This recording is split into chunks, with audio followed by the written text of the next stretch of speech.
All right, everybody, welcome back to The Link on a Friday as we are heading full steam ahead into the 10 o'clock hour, and most of you are going to get started on your day, but we wanted to give you something to think about considering doing as a family, as a community, and something super, super fun. It is the Art in the Park event, and who better to advocate for enjoying how wonderful outside is, even in these incredibly weird times, as our Archbishop says, than our own friend Kina Lewis. We're taking you guys to Ranger School this morning. Hooah! Hafade Kina, long time, my friend. Yes, it's been a long time. I'm glad to be able to be on the link. Thank you guys for inviting me. Yeah, we were talking during the break. It's obviously 2020. We didn't have you in studio, but it's been at least a year and a half since you and I both sat down and talked about some of the programs you guys have as a park ranger. Right. Yes, yeah. I think the last one we talked about was a previous Art in the Park program, maybe in 2019, I believe.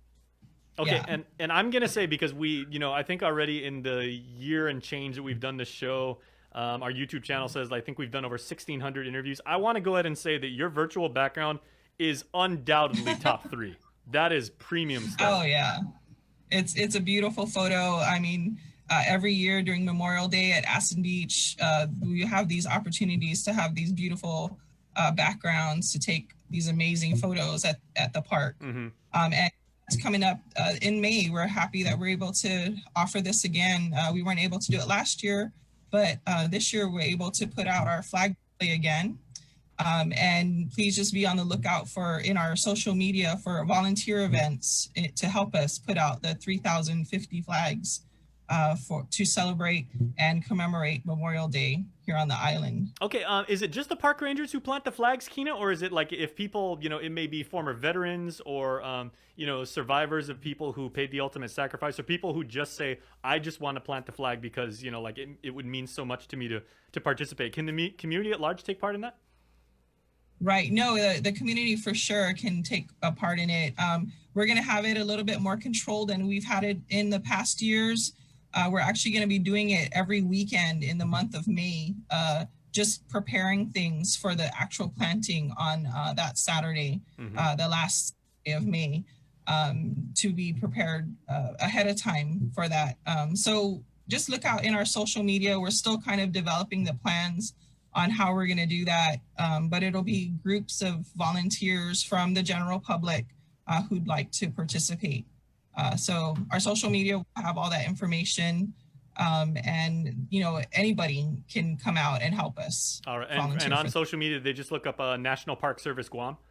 Yeah, War in the Pacific National Historical Park, both on Instagram and Facebook. All right, right on. Okay, and last thing on this, because I've gone to the War in the Pacific Memorial Park in Aston so many years and everything. I'll drive down there on a Saturday when I know the flags are all set up, and I'll take videos for Snapchat. I'll take pictures, for my Facebook timeline and everything. But it's always in the morning, so I can see, there's a nice island blue sky. But that virtual background you're using, is that sunset, or is that early in the morning? Because No, this is actually sunset. That's sunset. Yeah, okay. This is a sunset photo. Yeah, because I never realized that each of the flags they're all illuminated. I never knew that. Yes, individually illuminated. That's what we need help with, is helping to assemble the tea lights onto the flags so that we can have each flag individually illuminated like that. And how many flags did you say you guys are raising again? 3,050 flags. 3,050. Yeah, that number represents how many U.S. soldiers died and how many Chamorros died during World War II. That's right, and just the arrangement of it is, it's alternating Guam flag, U.S. flag, Guam flag. So that obviously that's a lot of work. So certainly something that you want to take your kids out and get involved with everybody. So please get involved with our friends at the National Park Service. Again, War in the Pacific Memorial Park.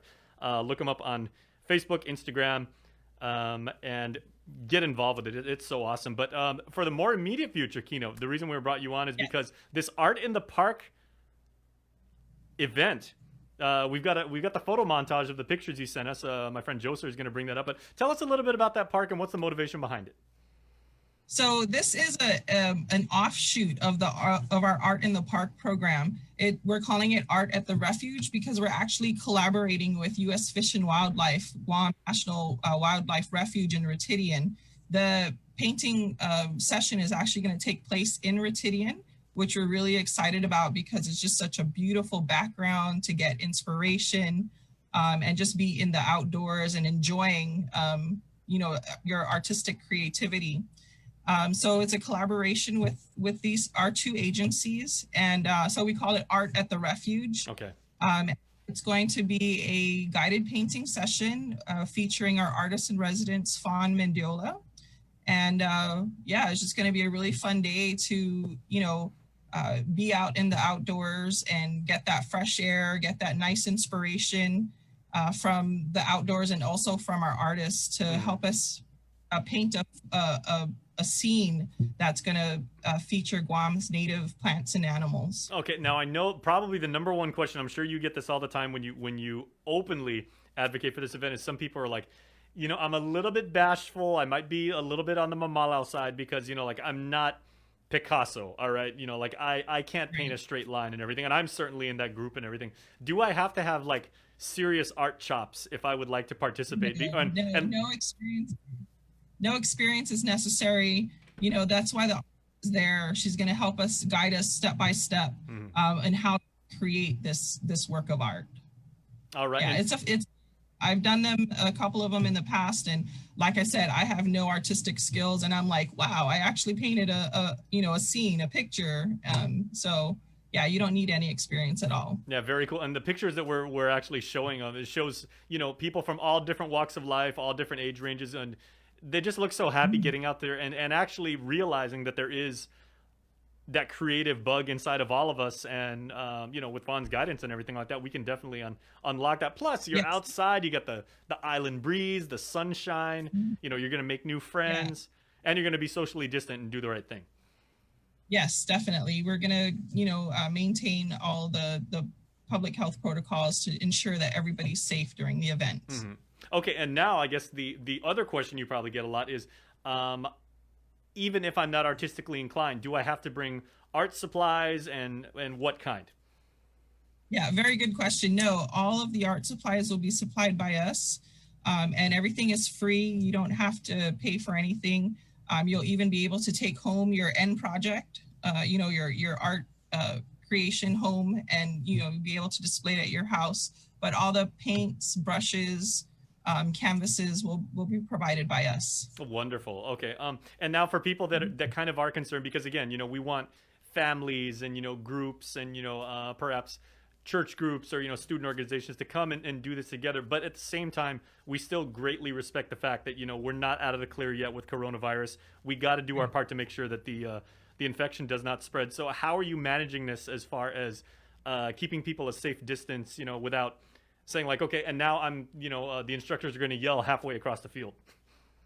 Yeah, well, we're going to be in the outdoors, so that's going to be a huge factor in keeping the spread of the virus. But they're going to be socially distancing our participants and requiring that they bring face masks as well and use them while we're participating in the program. Right. Yeah, we'll have hand sanitizer available for people who need to sanitize their hands.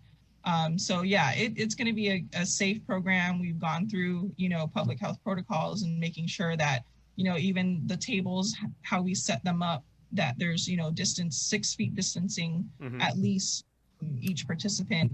And we do already have families that have signed up together, so we're going to make sure to keep those guys in their own family groups as well. I'm sure they would want to sit together anyways. Okay, Kina, do people have to register, and can they do so like on your social media pages if they want to like lock in their seat because they're like, this is a fantastic idea, fell in love with the concept the moment Kina invited me to it, but I want to make sure that me and my family can go there?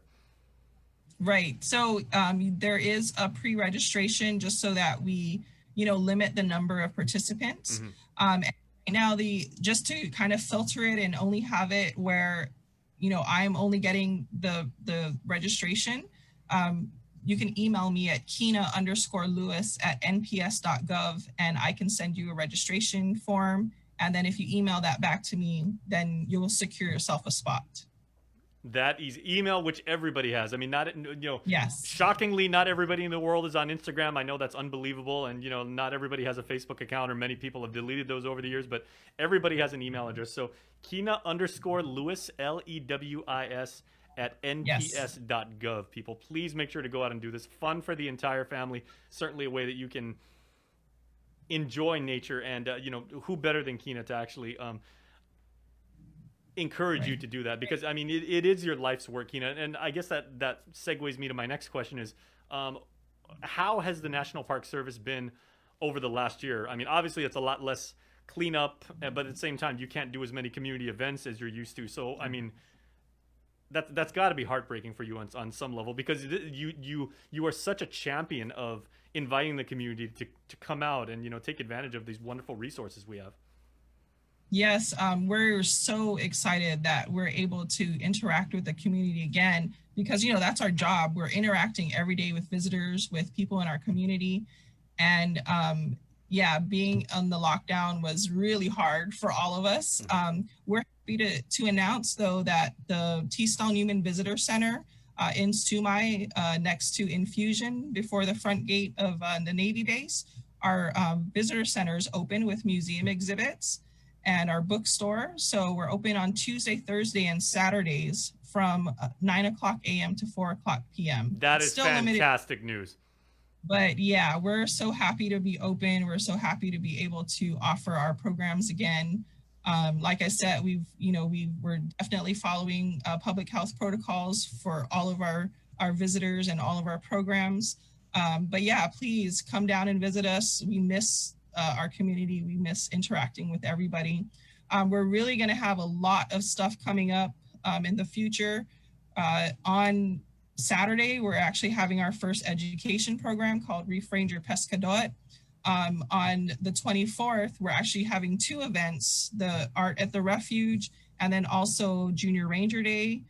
So yeah, please look out for our social media. We'll be posting those for everybody to be able to participate. Again, things will be limited, but you'll see those parameters on our social media pages. And then in May, we're going to start our Memorial Day planning and volunteer events. So the summer we'll also be able to offer some education programs again as well. Yeah, I remember For interviewing you again. Like it feels like such a long time ago, but the Junior Ranger program is something you always talked about, yes, and I know you've always also encouraged the community with the career opportunities that exist for park rangers. So if people have maybe they haven't been out in the last year for such a long time, or they just said I watched the interview with Kina and Jason, and she really got me thinking that might be a good thing to consider as a career. What does one have to do if they want to kind of like prepare and put in an application to be a park ranger?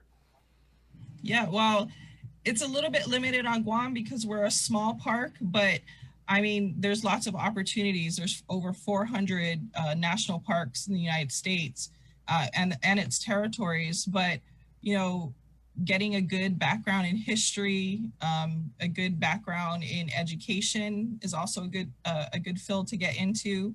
Um, Even now that we're transitioning into a lot of virtual stuff, even having a good background in education with digital graphics, videography, because everything is going digital and going online. So you really, Rangers come from a diverse background, a real diverse background.